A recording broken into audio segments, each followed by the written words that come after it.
now available in paperback and e-readers. Spellbound, a darker shade of black.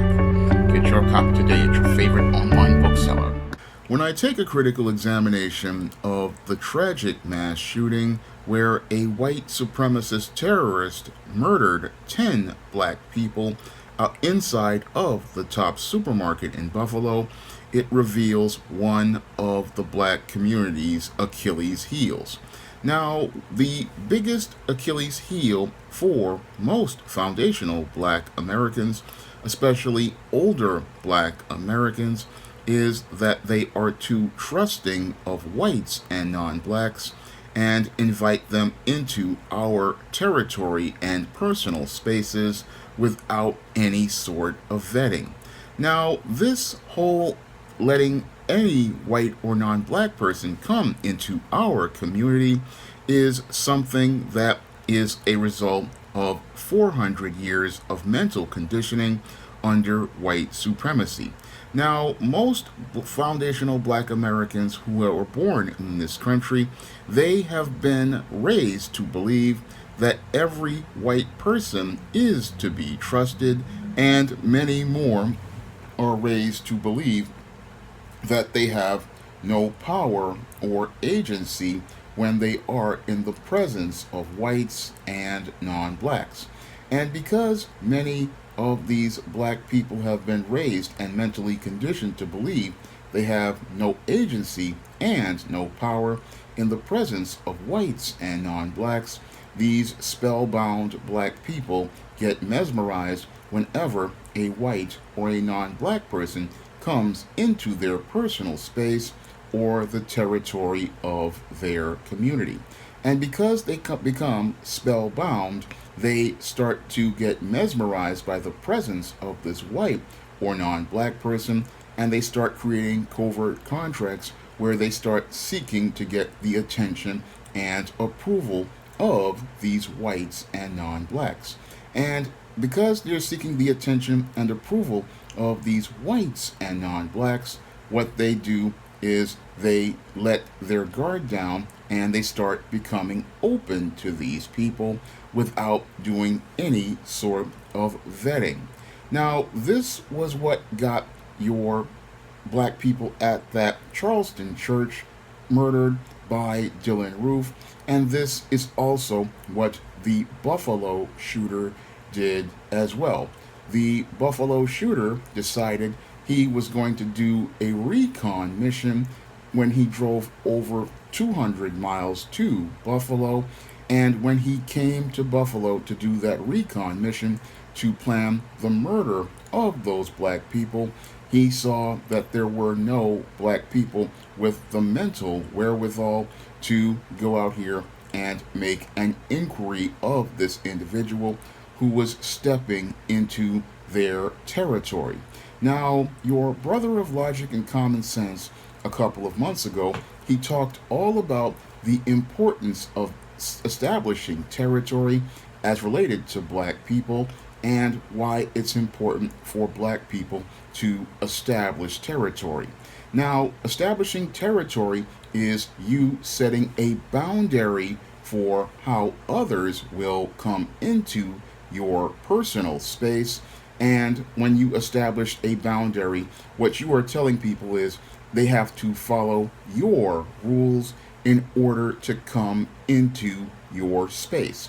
But most black people, because they were mentally conditioned by white supremacy and 400 years of slavery, they believe that they don't have to set boundaries with whites and non-blacks. And that's a major mistake that has led to black people losing their lives for over a century, because we see what happens when you don't set boundaries for territory. What happens is individuals go out here and participate in things like the Tulsa race riots, which destroyed Black Wall Street, or the riots that went out here and destroyed Rosewood, Florida.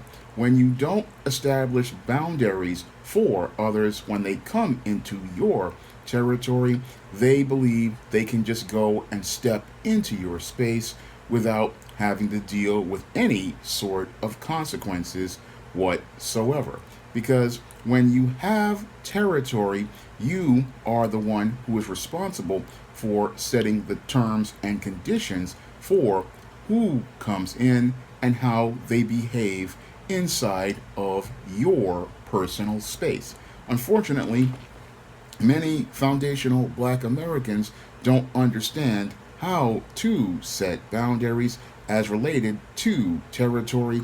And because we don't know how to set boundaries for territory, what happens is that people who are outside of our community believe they can come into our community at any time. Worse, they believe they can come into our community and behave in any way, shape, or form without having to follow any sort of rules.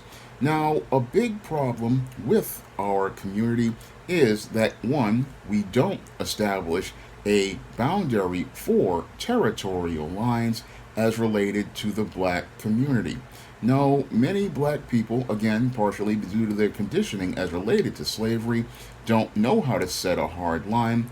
And worse, we have a bootlick class who wants to get the favor and approval of whites and non-blacks, so they are willing to give people passes for how they behave in our territory without deciding to set any sort of rules, terms, or conditions for how they are going to behave in our territory and how they are going to carry and conduct themselves if they come to our territory.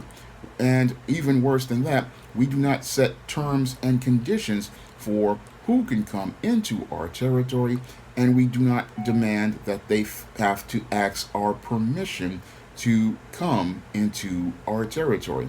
Now, in any other white or non-black neighborhood, if a black person were to come into that space, you would see a group of individuals starting to first make some looks if that person approached the boundary line, and then you would see individuals coming to approach that individual and ask them what their business is. That is what happens when you have healthy boundaries as related to your territory and outsiders looking to come into your territory. Those individuals who live in that community, they are going to start setting and drawing a line on who can come into the territory, and their first question they're going to ask when they see you coming towards their territory is, what is your business? Who are you coming to see? And why are you coming to our space? That is the first question people are going to start asking you, and that's what they do to black people in these white and non-black communities. If you go into any of these white and non-black neighborhoods, you are going to be met by either members of the community in certain neighborhoods, by local residents or business owners, or you're going to be met by the local security force if it's one certain type of community, or you're going to be met by local law enforcement. They are going to meet you at the border of their territory, and they're going to let you know that if you are here, you got to have some sort of reason for being here, because they're not just going to let you just roll into their territory and just do whatever you want. That's a big problem that black people have. We just go and let anybody come into our communities, and that sadly is why many of those people in Buffalo lost their lives. Now, when this 18-year-old shooter walked into their territory, he said he was a homeless individual, and most of those black people there, when they approached him to ask him questions, then started looking to try to gain his trust instead of looking to see what his purpose was. Now, one of the old men who was there, he said he was trying to do the Christian thing and trying to help this guy out by going out here and talking to him and buying him a beverage, But if he was a black person and he went into their community, they would not show him the same importunity because they would feel threatened by him stepping into their territory. And that's the whole thing that black people need to do. We've got to stop with this whole dysfunctional notion of turning the other cheek, because the people who are looking to kill us are using this to take advantage of us, and they're looking to take advantage of our kindness because they see our kindness as weakness. And that's what this shooter did. He saw black people's kindness as weakness, and he used that kindness to take advantage of black people who he believed were weak, and they were mentally weak and naive, and he took advantage of the situation to continue with his plans to take the lives of black people. So there's a real serious problem with the mindset of most foundational black Americans, and we've got to start changing our mindset and understand that we are at war. And when you are at war with white supremacists and their supporters, you have to set hard lines for your territory, and you have to set a boundary for your community. You just cannot allow anybody to walk into your community and do whatever they please in your community.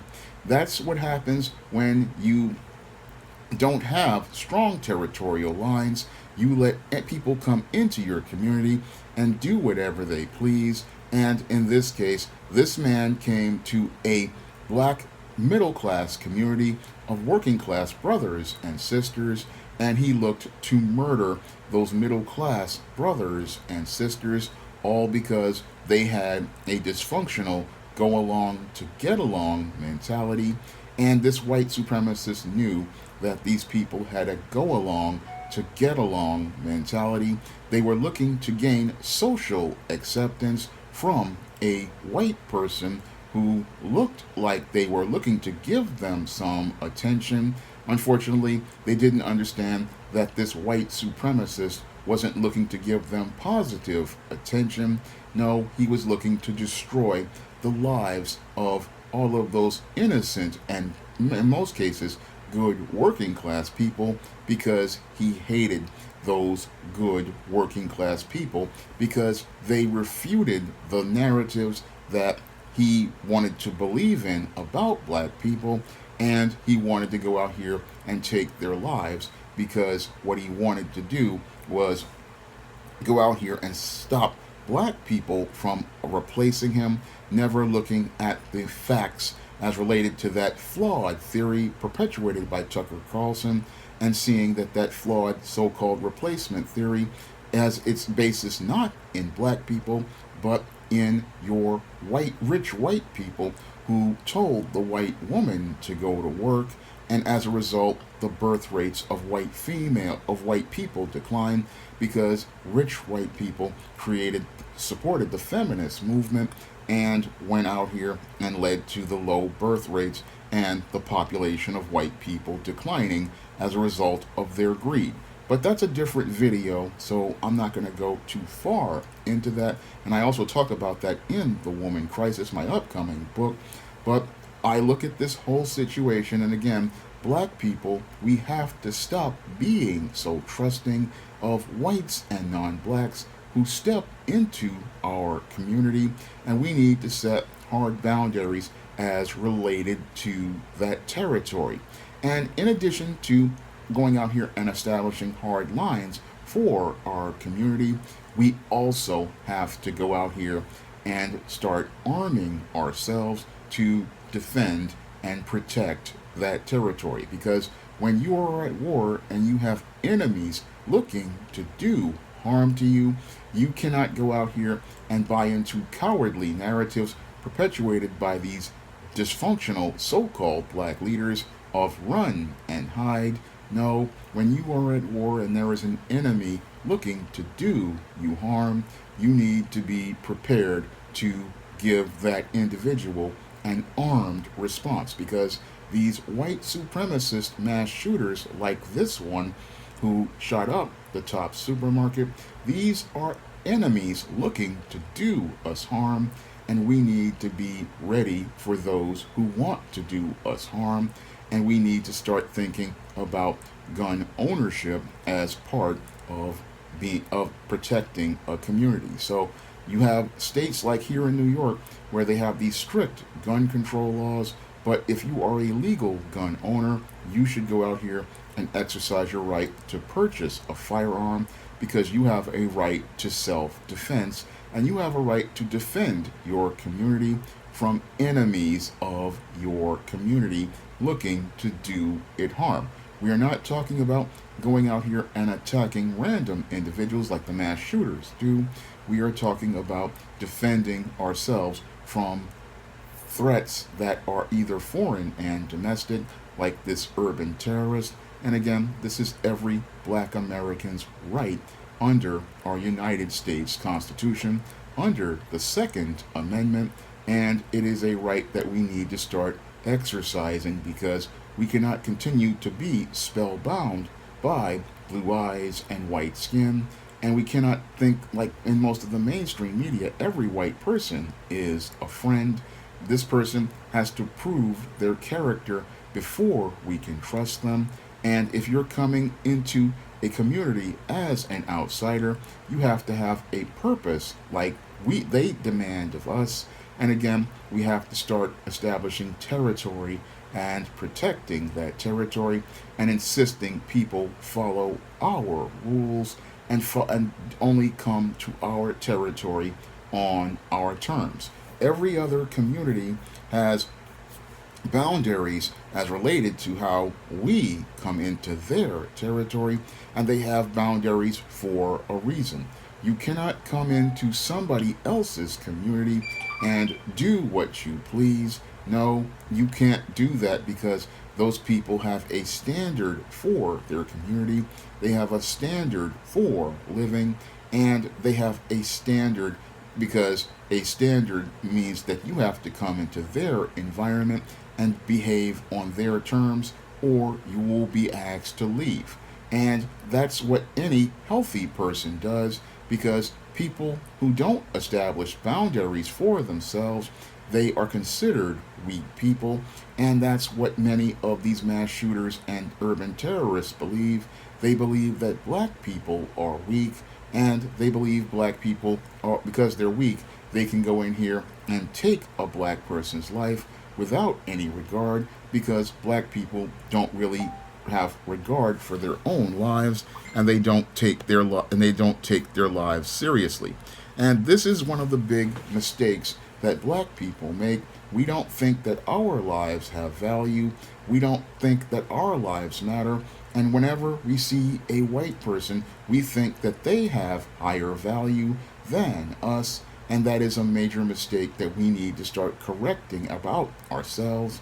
We need to understand our lives have value, our lives matter, and we need to go out here and show that by setting hard boundaries, because when you set hard boundaries and you protect yourself and your territory, what you are doing is you are taking your respect, and you are letting these people know that if they come into your territory or your personal space, they have to respect you, and they have to respect you by following the rules you have for your territory. That's something many people in the black community don't understand. They think, oh, we need to be open and friendly, and we need to be accepting of others, creating covert contracts, hoping that if we accept them, they'll accept us. No, we have to start saying now, if you do not respect us, you cannot come into our territory. We are no longer looking for your acceptance or your approval like the baby boomer civil rights generation did and other generations in the past.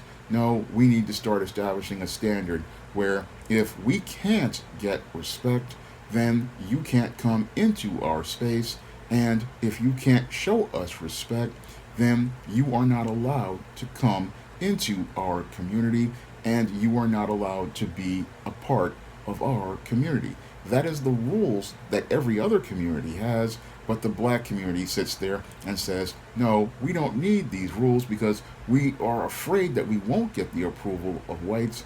Well, I say I don't give a fuck if they don't want to accept us or approve us. No, this is our territory, and we will have our respect above all else. Now, some of these people fear reprisal from all of these whites and non-blacks, but the whole thing is you won't get any reprisal if you stand up for yourself, and you won't get any reprisal because when people know where the line is, they are not going to go past that line, and that's why it's important to establish boundaries for your territory, because when you have boundaries for your territory, people respect those lines that are drawn in the imaginary sand, and they don't cross those lines, especially when there are consequences connected to being a part of that community.